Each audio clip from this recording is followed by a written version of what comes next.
Say hello to a new friend on an old road. Take a two-lane trip of memories into mysteries unknown. Come along for the ride. Jim Hinckley's America. Jim Hinckley's America.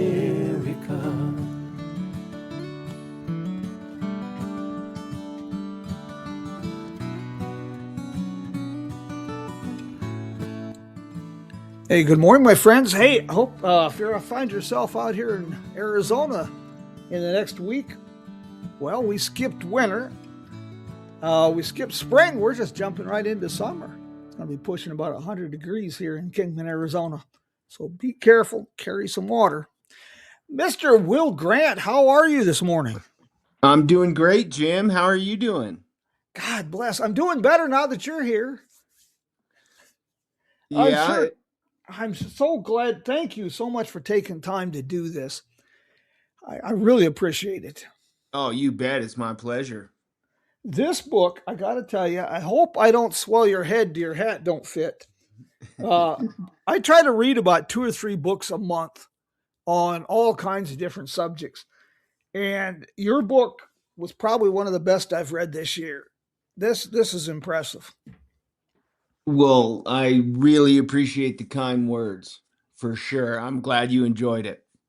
Well, so many levels. You did such a great job with this because the story, it's kind of like the old Steinbeck's book, Travels with Charlie, discovering America.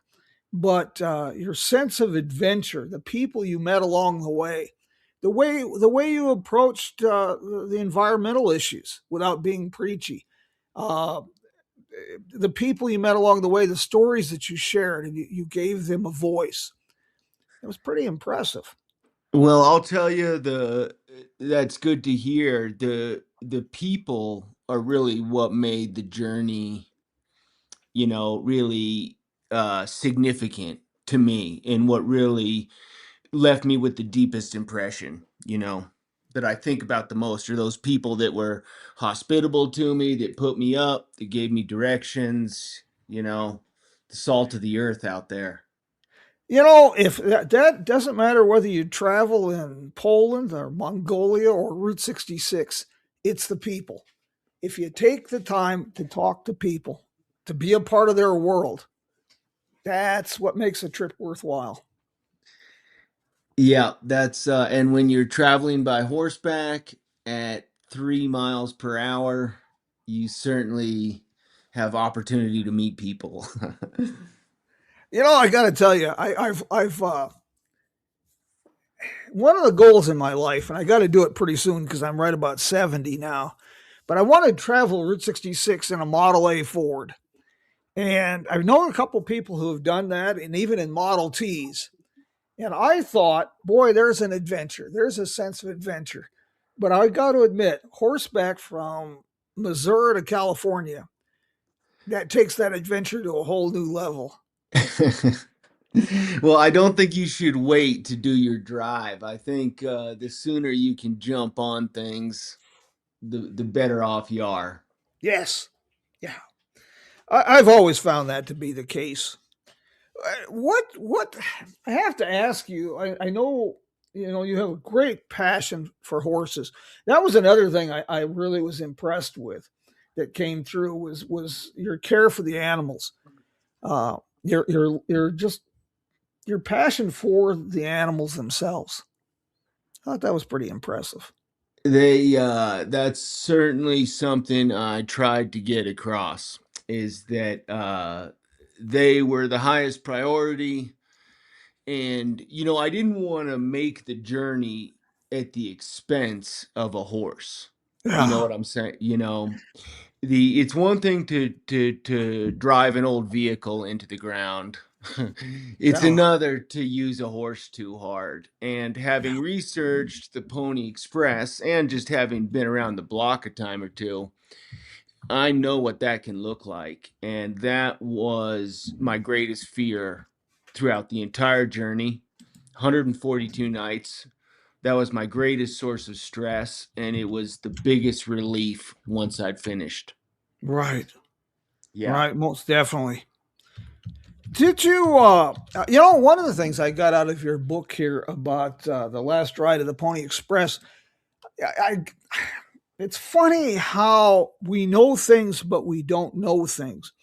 And I was somewhat familiar with Pony Express, these young men, the things they were doing 100 miles a day kind of on rides. But you brought to light uh, the logistics behind keeping the Pony Express alive, hauling water, hauling feed, maintaining horses. What an absolute amazing undertaking. What an amazing undertaking in ways that I continue to realize. And I tried to really like draw some hard numbers on the logistics for the Pony Express. And as a note, not many records exist about the Pony Express at all because the company went bankrupt and no one really knows what happened to the books. But I continue to realize things about the Pony Express that, like, if every station had a minimum of 6 horses at it, and there's 190 stations, it's a real job to keep something like this functioning. When I was reading that, especially when you were out in the wilds of Nevada and you were talking about hauling water, it became real apparent fast um, why the Pony Express only lasted a year, and it became more than amazing that it lasted that long. Yeah, yeah. Amazing that they had it running, yeah, for a full 19 months. And they had to, under contract, to deliver the mail until the Overland Telegraph was completed. Otherwise they would have shut it down even earlier. The Pony Express riders. Of course, I always feel sorry for the poor horses these guys were running to the ground, but Amen. Yeah. that was always a brutal part of life in the Western frontier was the mistreatment of animals. Correct. Uh, Yeah. Pony Express riders were an impressive bunch, but it must have been the unsung heroes of that story are the people who maintain those stations. Yeah, that's right. Yeah. They're the unsung, like, critical component to the operation. They were heroic, maybe. They were a pretty rough lot, you know, Yes. as a job description to man this camp in the middle of nowhere and look after these horses because the Pony Express rider would be there for all of like at the shortest like 5 minutes to switch horses and at the longest like half an hour to get a bite to eat, you know. So like it's pretty lonely job. That's pretty hard job, you know. You're not going to have like your pick of the cream of the crop of society. No. you know. But the riders were really tough. It was one thing to be in camp, but it's another thing to knock out 100 miles in the middle of January in Wyoming, on horseback into the wind. Well, just even on ideal weather conditions. Even ideal. Yeah, Yeah, amen. That's right. Yeah. if you spend, you put 25, 30 miles polishing the leather on the tree, and you're going to have calluses on your testicles and your butt cheeks and every place Yeah. else. That's not to mention Yeah. your spine. Oh yeah, Yeah. your spinal Oof. cord. Correct. Yeah. So those guys, what I always wondered is like how did they keep their feet warm? Because Ah, being on a horse, your feet can turn into like blocks of ice yes. because they don't move and you have to wear, I just wonder what their footwear was and what they were wrapping around their feet, you know. And for that matter, not just the Pony Express, but all of anybody who's traveled by horseback in cold country in the winter. Uh, Yeah. Well, and then flipping that coin around and traveling the deserts in the summer Yeah. on Yeah. horseback is not only That's intense yeah. on the animal, but I mean that's harsh. It's harsh. It's a lot easier to kill a horse with hot weather than it is cold weather. And they would prefer to work in weather that's like a little colder than ideal Yeah. for humans. So the summer through those deserts must have been a really taxing time for the animals. I'm always amazed at the there's so many misconceptions about the West that you help to dispel. Not just the historic West, the old West, but the West as it is today. And the West today is very complicated. It's caught up in the romanticism that never really existed, but the romanticism of the West, with the harsh realities of the frontier, the independent spirit, and then the dynamics of like you mentioned, a corporate takeover of water. Yeah, yeah. These are real issues in the West, and it'd be good to see people follow up on with good, unbiased, clear-eyed reporting. Well, that was another thing I was really impressed with because you managed to weave the history, the past, and the present and the future. You wove it together well. And it's so easy for people on both sides of the aisle when it comes to environmental issues, things like corporate water, to become preachy, to try to sell a point. And you had a pretty perfect balance on that, especially talking about the water situation in Nevada and how that's being bought up to keep Yeah, Las Vegas alive. yeah, yeah. That's a yeah. The water situation in Nevada is pretty political. Yeah, And I mean, a lot of probably the most political is wild horses. yeah, They're not maybe the most political, but they're pretty. People feel pretty strongly both ways about wild horses in the West. yeah. They're a So rarity and a problem. And here in western Arizona, it's wild burros. yeah, yeah. They've crowded out the bighorn sheep out of the Black Mountains and other places. They're a big tourist draw along Route 66 in Oatman, but they're a problem. I know I don't know a lot about that situation except for that it seems like to me it's a pretty sensitive desert environment and to have something like a wild burrow could really change things.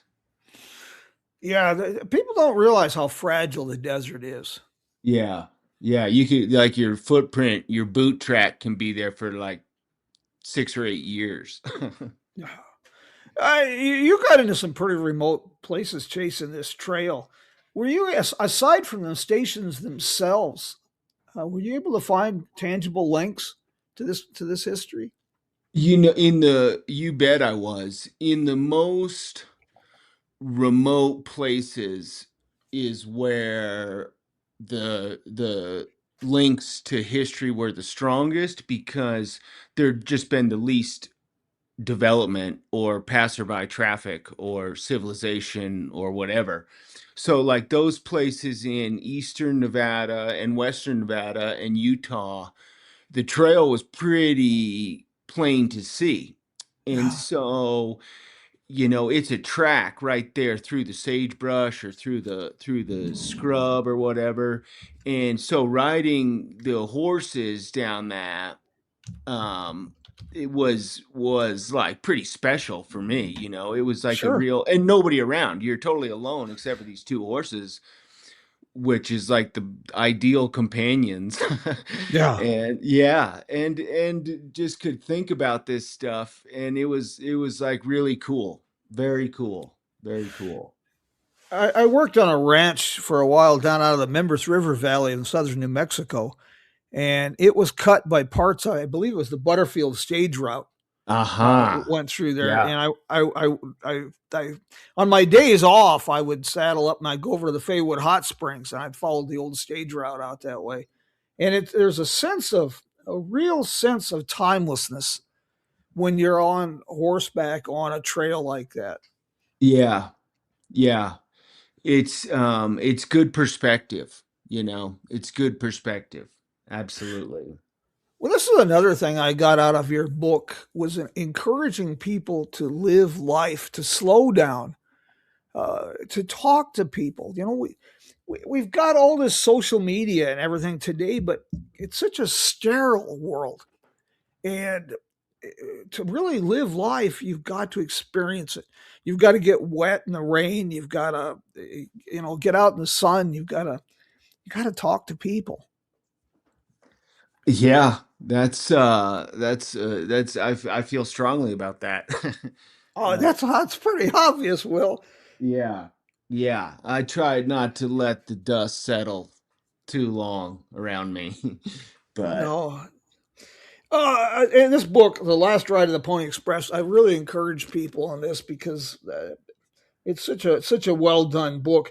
One of the things I try to do with I never want Jim Hinckley's America to be a gym show. I want it to be a program that inspires people to live life, to change their community. I want them to meet fascinating people. And a lifetime of you had a lifetime adventure in just the Pony Express ride, but you went on to some other things. This Mongolian uh, excursion. Uh, yeah. how my gosh, that's Yeah, that was a great experience. And I did that horse race in Mongolia in 2012. And at that point I was fresh out of journalism school.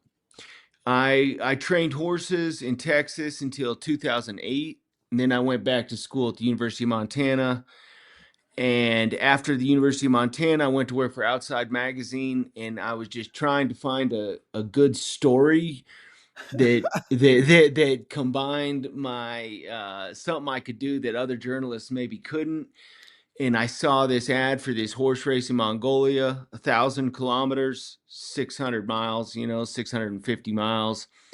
And I thought, bang, here's my shot. And so I convinced the editors to do a story on it.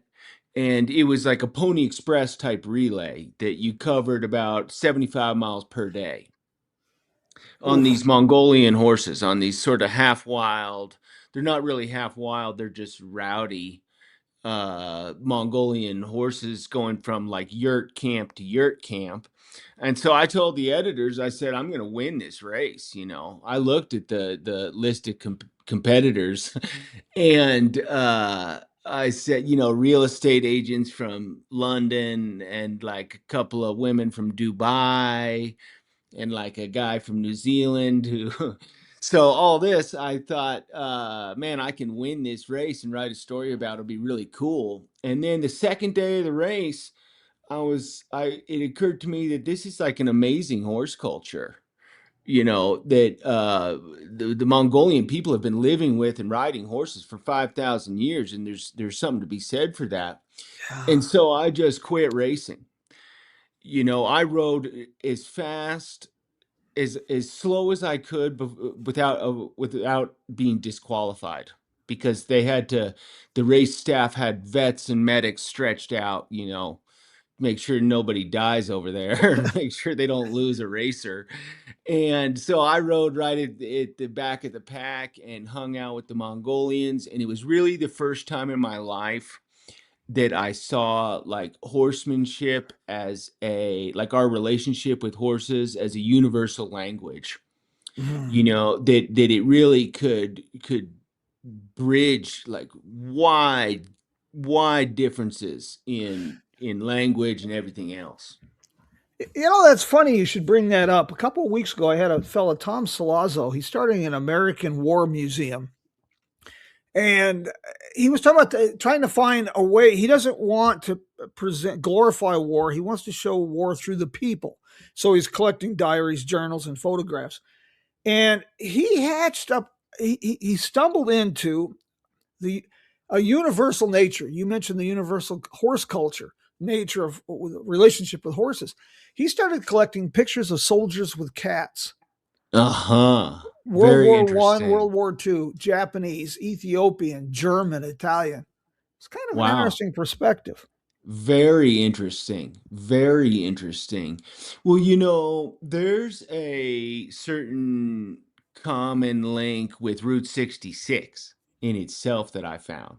Mm. That it's just, you know, it can like really connect you with people in a way that isn't so likely or isn't Yeah, so, you know. I mean, horses are one thing, but pictures with cats is soldiers with cats is an absolutely great idea. I mean, there are probably some fascinating photographs that come out of that. yeah, it's really intriguing. When we there again, sitting down with people, it doesn't matter what country you're in, what state you're in, and doing what you did, like with this Pony Express ride, having breaking bread with people, having dinner with people, listening to people. Uh, you find that we have such a commonality if all over the world if we just take the time. Yeah. If we just like are willing to take the time and start the conversation.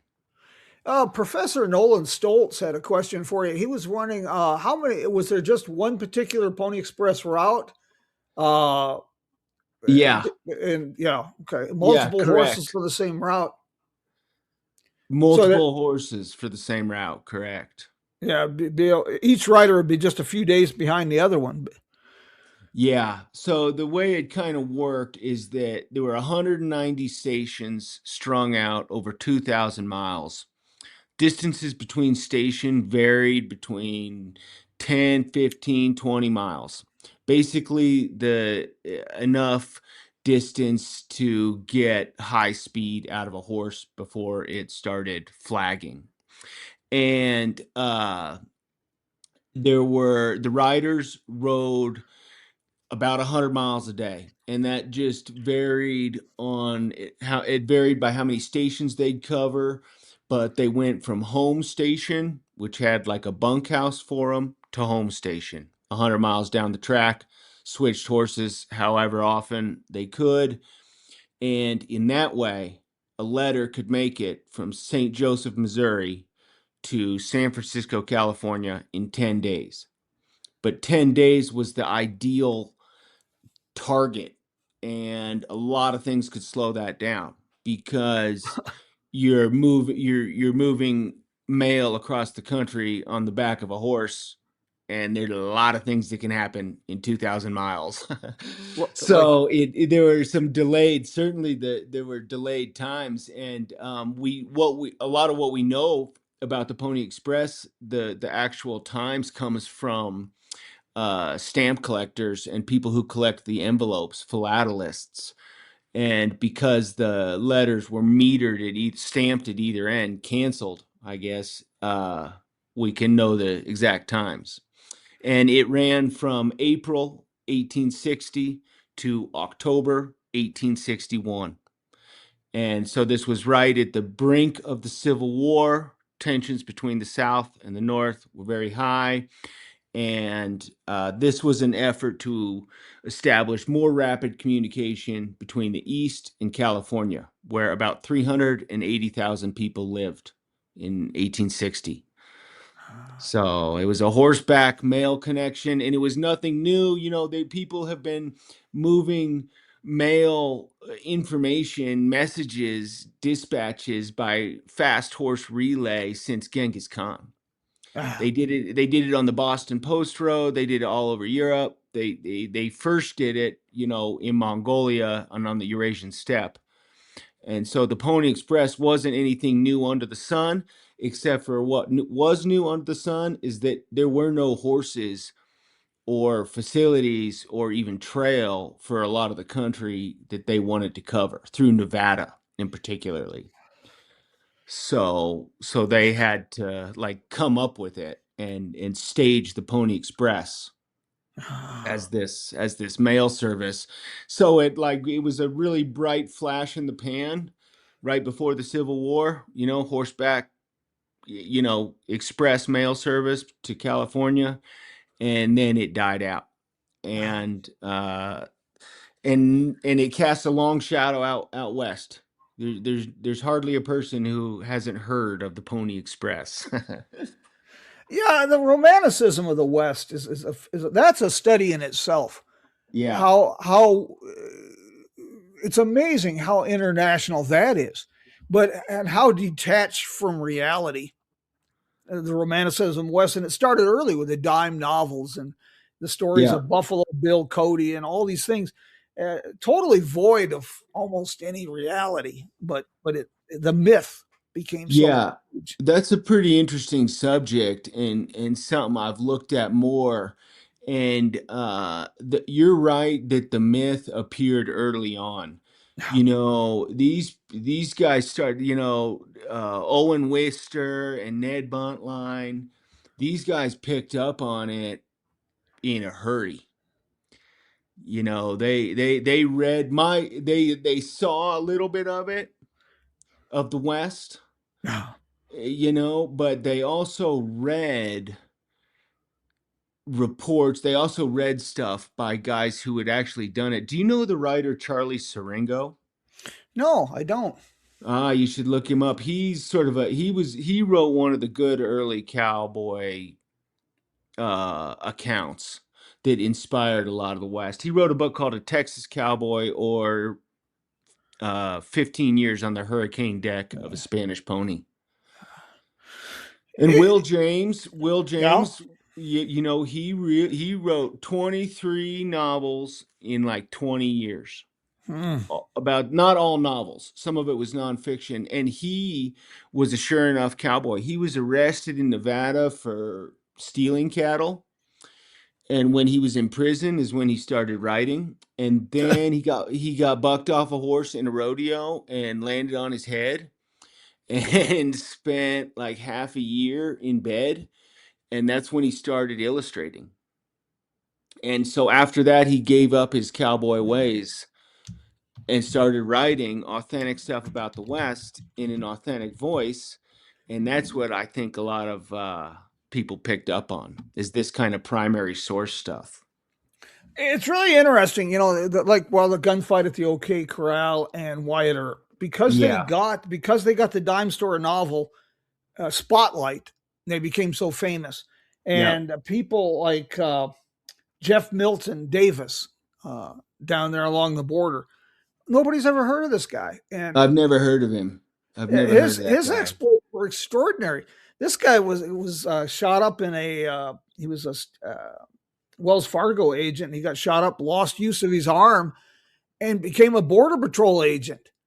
Interesting. Yeah, and Henry Starr. Don't Uh, know him either. oh, he was something. He was a big Cherokee fella, half Cherokee, about 6'4", and the truth is so much bigger than the legend. He went from legal to illegal, back and forth. Got a law degree while in prison. Took up bank robbery. Got caught up in the early teens when they were making the early Western movies. He became kind of a movie star and a celebrity. I'll Uh, be darned. and then he turned around and went back to bank robbery in Oklahoma, and that's where he was killed. Uh, and he bridged that, frontier era. Uh, Yeah. we're talking about the frontier, and of course, this is a real dark story because of the abuse of horses. But are you familiar with the exploits of Francois Javier Aubry? Yes. Yeah. So he made the fastest ride between Santa Fe and like Independence, Missouri. Am I right about that? Yeah, yeah. Yeah. And I think he like killed a couple of horses in the Oh, he had process. he had to. Yeah. 14 days for that trip. Oof. That's a brutal pace. Yeah. Yeah. That's a brutal pace. Yeah, interesting. Yeah. Yeah. I wonder what year that was. 18 48, I think. Oh, wow. Right. 47, So 48. Yeah. that was just after the Mexican War then. Yeah. Right. So it was like right when the markets to Santa Fe were probably opening. Yeah. Yeah, and they were trying to really encourage commerce. Huh. His record was Santa Fe, New Mexico to Independence, Missouri in 8 days and 10 hours. Ooh, wow. Yikes. One guy, that's you hear stories about like captains of ships staying at the helm for like days on end. That's about what that sounds like. I found one here. I'm just looking this up real quick. I thought there was one earlier. September 17th, he set a record that was never broken. 5 days and 16 hours. Wow. Wow. I wonder if you could recreate that without Ooh. hurting horses. I don't see how you could possibly do that Yeah. without literally killing an animal. I don't know how you Yeah. could do that without killing yourself. No, that's what yeah, I think it'd be torture on the body. Yeah. There was a Pony Express historian named Joe Nardoni, who was not a horse guy, but he determined to ride the Pony Express trail, and he did it with like six horses or like four horses and someone to shuttle them ahead, and then the next day take fresh horses. Mm. I would be remiss going backtrack a little bit in our conversation, but you were talking about Mongolia. And after I read your book and I started looking at some things you've done, you got me intrigued about this goat passing game in Mongolia. If that isn't a throwback, it's obviously pretty brutal, and I'm sure the goat never enjoyed this. But what an intense! That's got to be one of the most brutal sporting events I can even imagine. Yeah. Yeah, correct. That's one of the most brutal sporting events I've ever been a part of or seen, and it's called Kok Boru, and you fight over the goat. It's a headless goat carcass, and you have to throw it in the other team's goal, and it is as close to warfare or combat on horseback as you're gonna find in the 21st century. Oof. Yeah. It, it's pretty brutal. People are really they take that game seriously. Yeah, they take that game seriously. It's a very old game. It's like if it's 3,000 years old, it's got a lot of tradition behind it. And when people have been doing something that long, they feel strongly about it. So it basically is what it is. They have like you said, it's a headless goat, and you try to take it from the other player and whatever that entails. But and a goat, God, that's what 70 pounds. It's at least 70 pounds. So they kill the goat right before the game, and every goat is eaten. The winning team eats the goats. Oh All God. goats, all goats in Central Asia are eventually eaten. Nothing goes to waste. And so they cut the head off the goat, they weigh it, and then two teams of four riders fight over the goat. So you have to lean down from the saddle and grab it by a leg and then lift it up into the saddle with you and run. The horse takes off. They're trained for the game, takes off for the goal. And the goal is like basically like a hot tub. That's about the dimensions of it. It's a basin, and they make them out of adobe, and they make them out of a lot of different materials, but you have to throw the goat in there, and the other team basically body checks you with their horses. They grab a leg, they try to ride you off the field. It's all done at full speed. It's a very difficult game, very dangerous game. I can't imagine. What I watched a couple videos of this, Oh, you and did? Yeah. yeah, and I just was wow. And the thought I thought of eating the goat afterwards. Is I just I can't. everybody's like, "It must be so tenderized." Certainly, the bones are all broken. We shared a goat, with after a game, and they showed us how to prepare it and everything, and it's skinned, and so then you cut it up into pieces, and you fry it in a wok that's like a steel wok that's about 4 feet in diameter. It's got a campfire underneath it, and they pour like a half a gallon of oil in there and all the pieces of the goat. And certainly the bones are broken. A lot of the bones are broken, but it's not really the meat wasn't tender. I'll tell you Uh, that. There were parts of it that were tender, but oof. yeah, Well, you know, and your girlfriend in this book, of course, she deserves a lot of credit too. she Uh, does. Correct.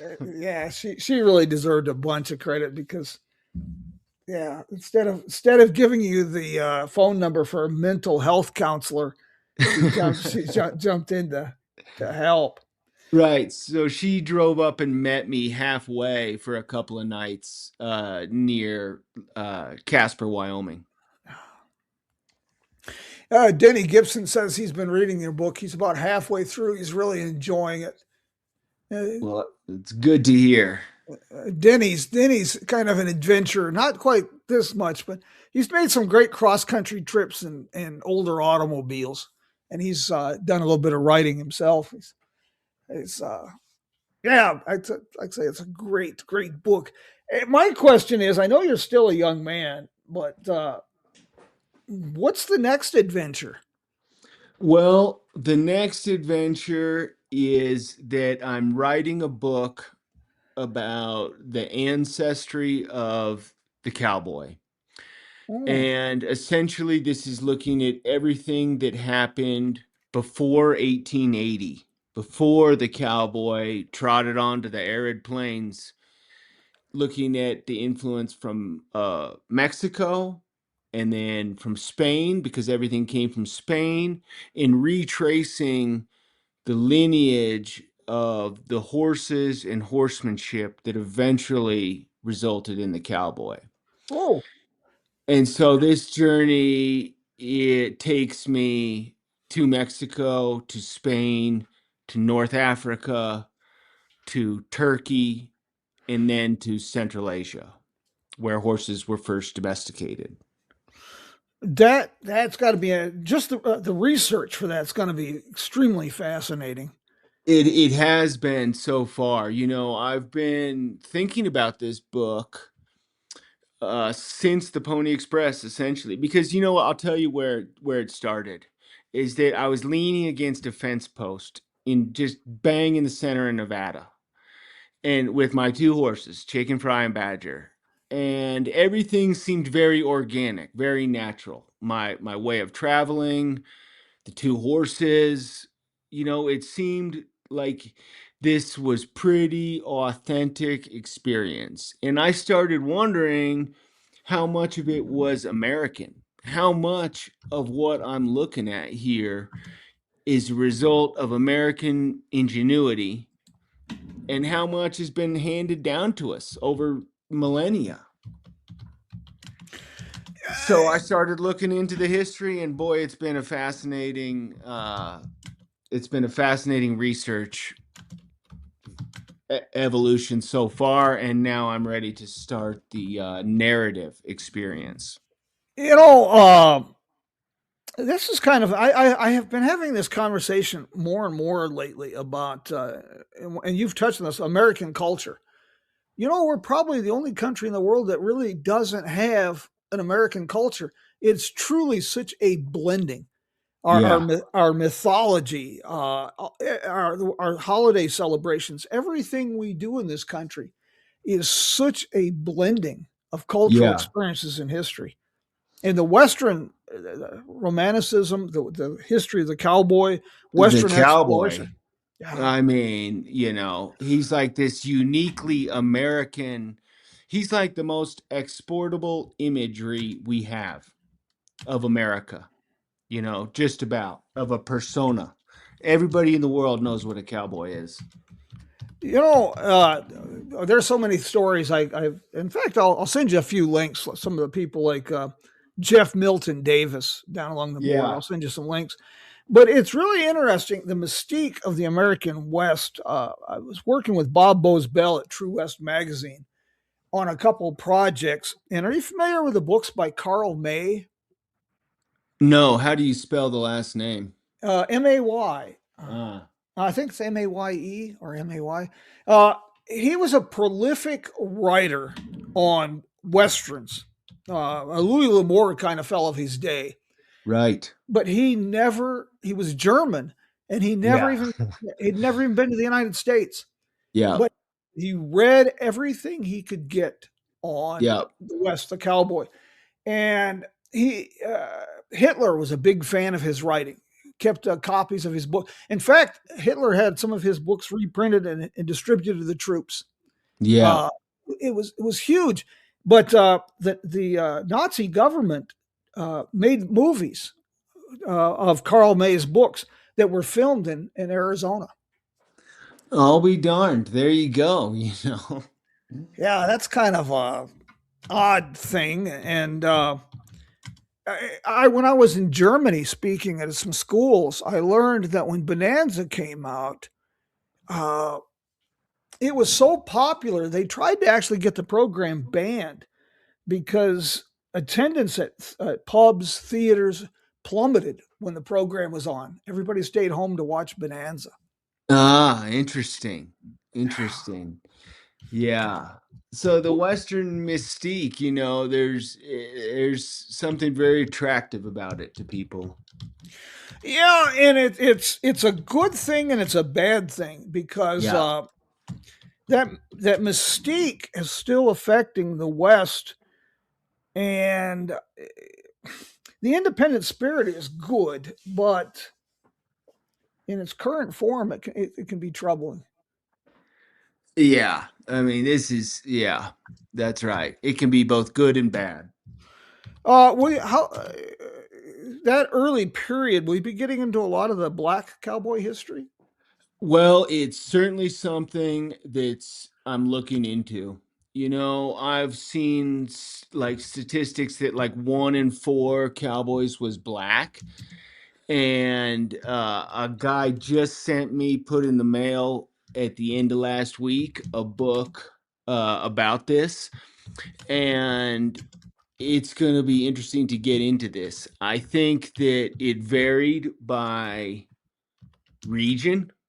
You know, Texas, where a lot of cowboys earned their spurs, as it were, saw a huge influx of people from the South right after the Civil War, black and white. You know, Mm-hmm. but like in California and Arizona, there were a lot of Mexicans around, a lot of Hispanic guys Yeah. around. Yeah. So it was like a pretty diverse melting pot there right from the beginning. Yeah, that's an aspect that we don't. It gets overlooked a lot. It The gets scene. overlooked a lot. Yeah. And one of the real indicators for me in tracing this ancestry of the cowboy has been the vocabulary. That words get passed down, and that reflects a genealogy. Uh huh.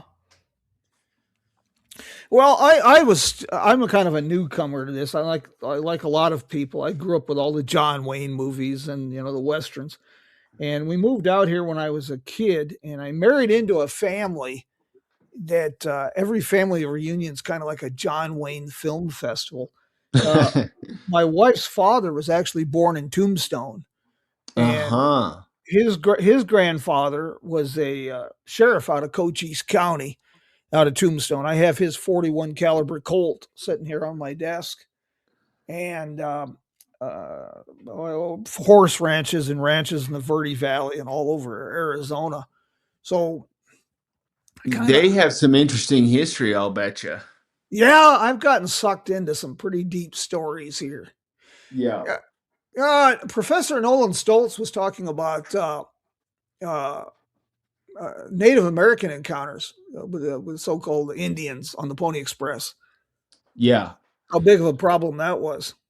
It was a interesting situation because for the eastern half of the Pony Express Trail, which essentially ran up the Platte River from Fort Kearny to Casper, a lot of Native Americans, a lot of like Sioux and Cheyenne, were were part of the station keeping crews.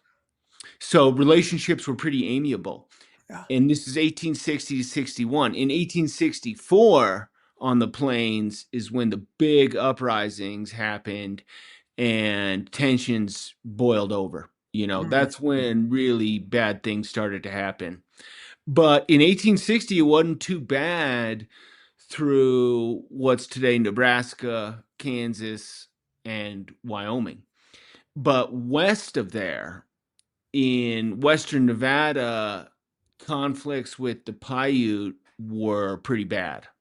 And there's some interesting stories, like one Pony Express rider who was a Mexican guy had an arrow or got shot through his hand and it killed the mule under him. And not with an arrow, with a gun, with a rifle bullet. Went through his hand, killed the mule under him. He got the mochila, the saddlebags, off the mule and walked back to the station. And 2 days later, they came back and the Paiute had cut off the ears of the mule as souvenirs. God. So there was some bad blood out there. And it delayed the mail service for sure. And it was atrocities on the part of, as far as we can tell, it was like some uncouth white guys that caused the trouble. Yeah. Yeah. It, going back to the mythology of this too, you mentioned the black cowboys. Uh, I was doing a research on a Route 66 project, and I stumbled onto a fellow named Herb Jeffries. And the short version of the Herb Jeffries story is this guy was a chameleon. He was Ethiopian and Sicily parents. So he started out playing music with Louis Armstrong, and Oh wow. and then in the 50s he reinvented himself as an Italian crooner. But in between, he noticed that African Americans were obsessed and passionate about westerns, but there were no accurate or no portrayals of black cowboys. And so he launched a whole series of westerns, singing cowboy westerns that with all black cast that were filmed at Murray's Dude Ranch along Apple Valley, California, along Route 66 in the 30s. Uh-huh. And they were Murray's Dude Ranch was promoted as the world's largest Negro dude ranch. But Wow. Herb Jeffries filmed a series of all black cast singing cowboy movies in the 30s. No kidding. In the 30s. That is cool. One of my favorite westerns. I don't know if you're familiar with this. Apparently, this movie was made to be serious. I don't know how it could be. It was called Terror of Tiny Town. I don't know that one. I will send you a link. It was an all dwarf western Oh my goodness. with everybody on Shetland ponies. Get out of town. The blacksmith, the bad guys, the bank robbers. It's a John Wayne movie made with dwarfs. It's That is new to me. Interesting. it's funny how the different mythology has taken different twists and turns. Yeah. I'm really excited about your new project because this is a subject that really intrigues me a lot, especially here in the Southwest, and the role of the Spanish and the Mexicans. Yep. Yep. This is something that's the more you read about it, the more apparent it is. And Southern Arizona has a bunch of that. Absolutely. So like Father Kino is one that I'm a guy that I'm interested in. Mm-hmm. Yeah, he apparently spent some time in your country. Yeah, another one that you'll probably stumble across or be fascinated with the blending of cultures is a fellow named Hugo O'Connor. Hugo O'Connor. I'll send you a link on his story too. Uh, he was an Irishman that got caught up with the Spanish military and the Apache Wars in southern Arizona, and started doing some ranching down around Tubac.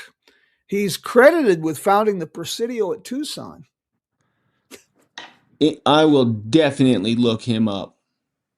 I will definitely look him up. The Spanish, they had a few random foreign nationals in their ranks. Yeah.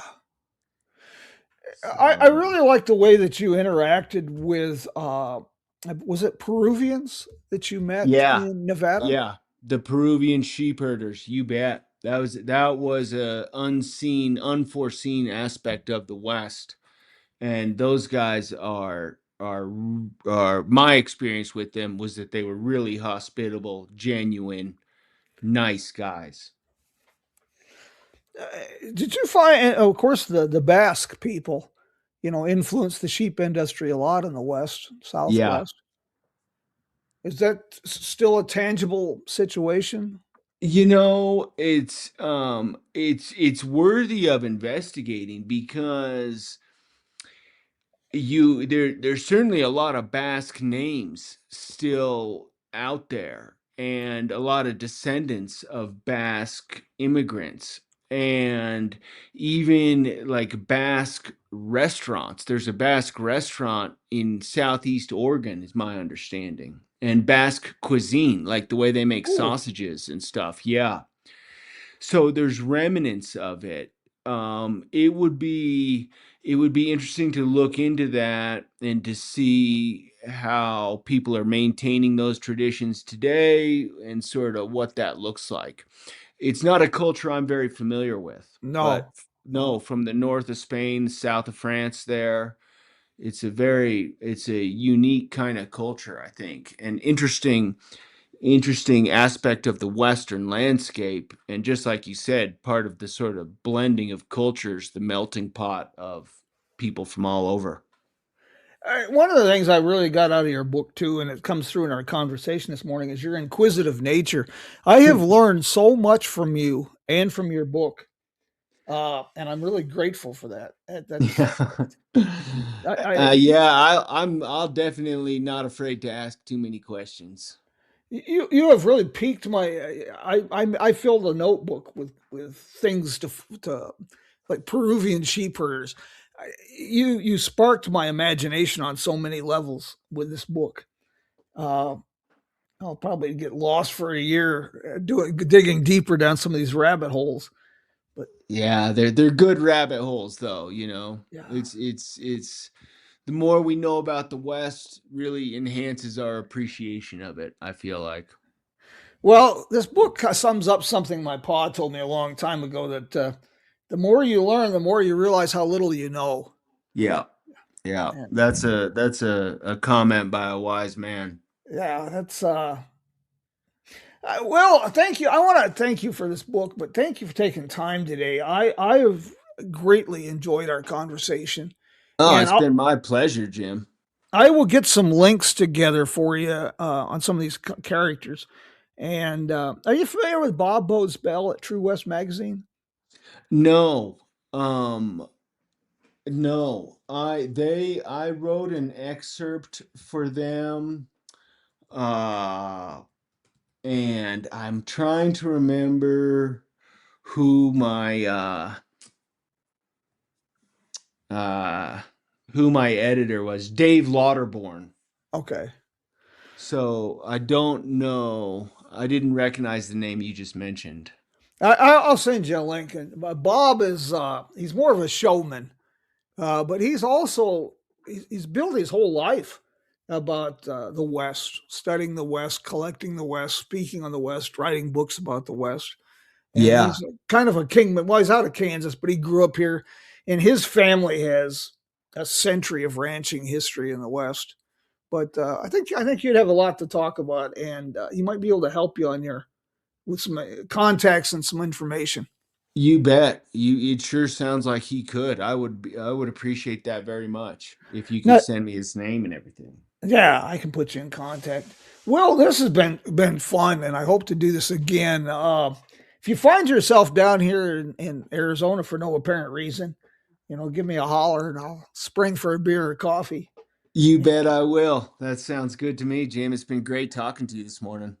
I have enjoyed this a lot. We're speaking of the water situation. Of course, we've had about 10 years of real severe drought down here in Northwest Arizona.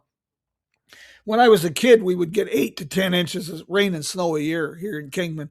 We're running 2 to 5 inches, and even the cactus is starting to shrivel up and die. And I'm not the sharpest knife in the drawer, but when the cactus start to shrivel up, you might have a bit of a problem. Yeah. And this, I mentioned at the beginning of the program, folks. If you're traveling out this way, be prepared for some heat. We're talking about our first 100-degree day next week, I and saw that on the news. Yep. that's I don't think I've ever seen 100 days before the very end of April. I've never seen that before. And here we are, middle of March. How was your snowfall up in Colorado this year? It was weak. It was weak. There was none to speak of. So it was a dry winter, and we'll see what spring and summer brings. Yeah, I've been really surprised by the how early we've had range fires and forest fires this year. That's kind of disturbing. Yeah.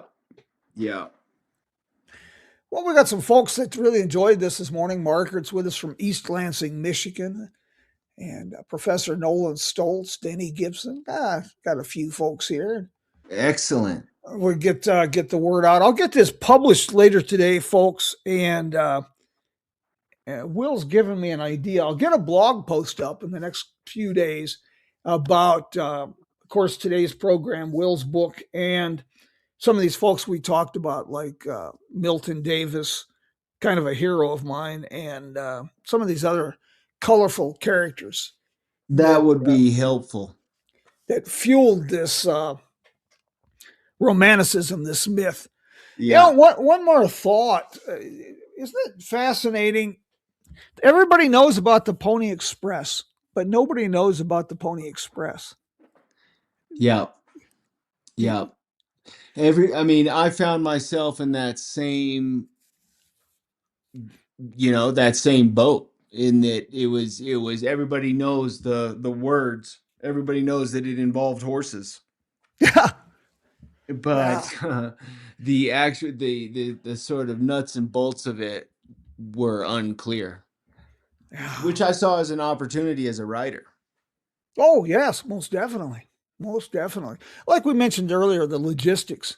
It becomes when you're out there doing what you're doing and having hay dropped off at different locations or feed and water dropped off at locations, the logistics of the Pony Express become more than an academic subject. It's the reality. It becomes a reality. Yeah. Yeah. It would have just really been something to see it in action. Well, next week, I tell you what we're going to do. We got something else different for you next week. We're going to be talking with Steve Reyes. He's a San Bernardino County Commissioner, been in law enforcement, worked with courts, and he's stumbled on. A lot of people know Baghdad, California, the movie Baghdad Cafe, and of course its Route 66 connection. And because Baghdad, California has the record for the longest amount of time in the continental 48 states without rain, something like 2 years. He's written a fascinating book about Baghdad and 4 miles east of Baghdad. And what Will's done here with the Pony Express, bringing this history to life, I was totally unaware of the history of the railroad in the Mojave Desert. And very much like the Pony Express, they had these stations that were basically water stops and track gangs. Each track gang was responsible for 9 miles of rail, maintaining it and keeping it. and the rough characters, the people, the hobos that walked the rails from station to station and begging a job, begging a meal. But this book gets into that aspect of life in the Mojave Desert in the 1880s, but also a pretty interesting murder mystery that he uncovered. That should be a pretty fascinating conversation. We'll do that next week. And then we got an adventure of a different kind on the 29th. We're going to be talking to Markul Jacola and his buddy. They're honoring a friend of theirs from Sweden who was passionate about Chrysler automobiles and road trips. And they're going to take their late friend's 1973 Chrysler, and making the road trip that he didn't make, which is a Route 66 Odyssey. So that should be kind of an adventure of a different kind. Will, again, thank you, and thank you for everybody who joined us today. And we'll do this again next week about the same time. And in answer to your questions, I have a program you can find. I'll have the information on the website. I'll be speaking here in Kingman, March 28th at the Catherine Heydrich Center. I'll be speaking about the prehistory, transportation here, the Native American trade route that gave rise to Father Garce's expeditions across Arizona in 1776, and then the Beale Wagon Road, and eventually how that became the railroad, Route 66, National Old Trails Road. March 25th, I'll be speaking on the evolution of Route 66 in Lake Elsinore, California. Let's see what else I've got on the schedule here. End of June, I'll be at the Tulsa Route 66 Road Fest. And November 11th, I'll be speaking at the Illinois Scenic Byways Conference in Springfield, Illinois, on the second century of Route 66. Some planning and thoughts about the future of tourism and things of that nature. And if anybody finds themselves out here in Kingman, well, give me a holler. I'll let you buy me a cup of coffee. I have one more question for you. Will, Denny was talking about orphans, the story about on Pony Express preferred orphans. Well, so that arose from a fictional newspaper advertisement looking for writers.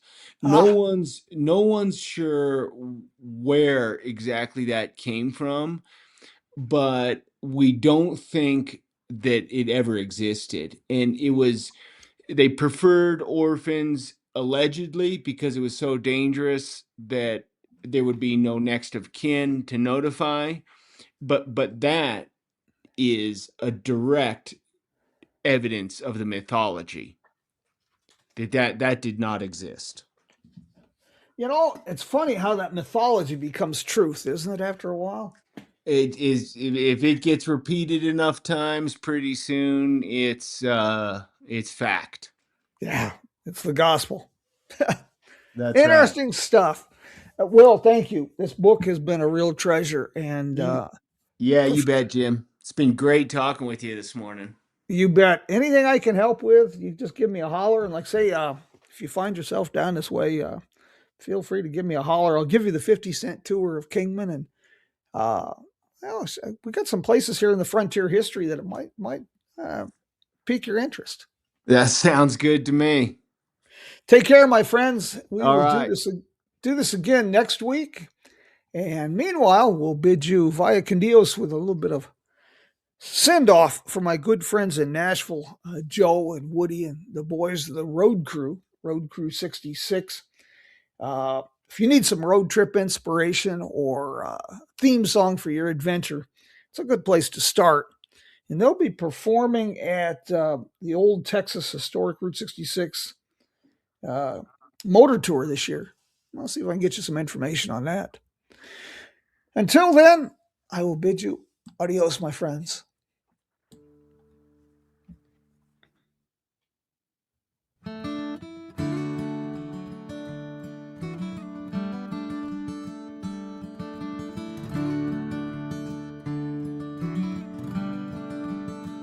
Say hello to a new friend on an old road.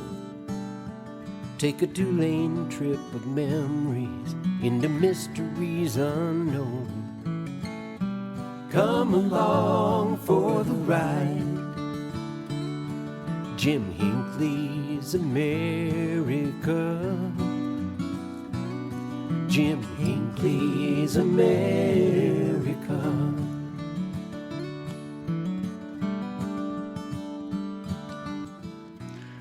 Yep, going to be up in the mid-70s today and 100 by the end of the week.